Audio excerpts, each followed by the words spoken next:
Vamos a ver ahora la voz activa y la voz pasiva. La voz activa es cuando un sujeto S realiza una acción. Esa acción es realizada sobre un objeto directo o D. La voz pasiva es donde el sujeto S que realiza la acción pasa a un segundo plano de importancia en el predicado como complemento agente, precedido por la preposición por, y el objeto directo toma mayor importancia y pasa como sujeto de la oración. Vamos a ver los siguientes ejemplos. Veamos, el sol ilumina la ciudad. Vamos a analizar esta oración. El verbo es ilumina. ¿Qué ilumina? ¿Quién ilumina? El sol es el sujeto. Lo que queda fuera es predicado. Sol es el núcleo del sujeto. Él es modificador directo. Y que ilumina es el objeto directo. Esto es oración bimembre, voz activa. Es la construcción normal de la oración. Ahora veamos cómo pasamos esta oración a voz pasiva. Al verbo en voz pasiva se le llama frase verbal pasiva. Se forma con el verbo ser más el participio del verbo en voz activa, respetando el tiempo verbal. Por ejemplo, tenemos en la voz activa ilumina, entonces lo paso a es iluminada en voz pasiva. Entonces la oración nos queda: la ciudad es iluminada por el sol. ¿Sí? Esa sería la oración en voz pasiva. El verbo es la frase verbal en voz pasiva.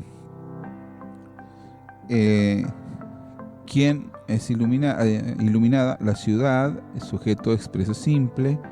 Lo que queda fuera es predicado verbal simple, ciudad, núcleo, la, modificador directo. Por el sol sería el complemento agente. Oración en voz pasiva. Veamos cómo construimos esta voz pasiva.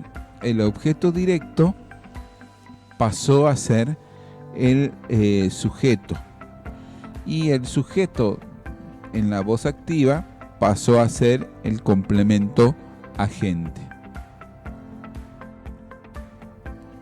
Veamos el siguiente ejemplo, este ejercicio que vamos a hacer ahora.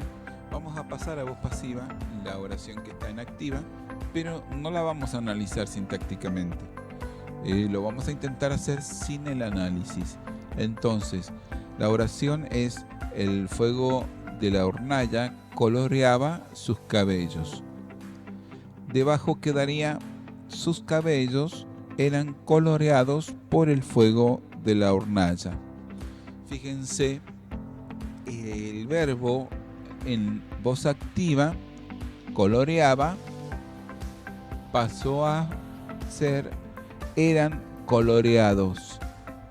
Luego tenemos sus cabellos, que era el objeto directo en voz activa, pasaron a ser sus cabellos, ahora sujeto en la voz pasiva.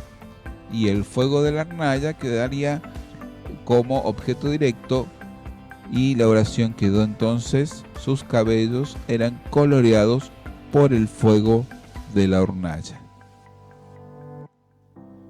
Este ejercicio lo vamos a hacer al revés. Una voz pasiva, una oración en voz pasiva, la vamos a pasar a voz activa. Fíjense cómo me doy cuenta que esta oración, el fuego fue apagado por los bomberos, está en voz pasiva. Y primero porque tiene el verbo fue y apagado. Y luego también tengo el por los bomberos, que es el complemento agente. Entonces, ¿cómo la paso a voz activa? Los bomberos apagaron el fuego. El fuego que estaba como sujeto en la voz pasiva pasaría como objeto directo y el complemento agente va a pasar como sujeto en la voz activa. Lo que hemos hecho es exactamente al revés del ejercicio anterior.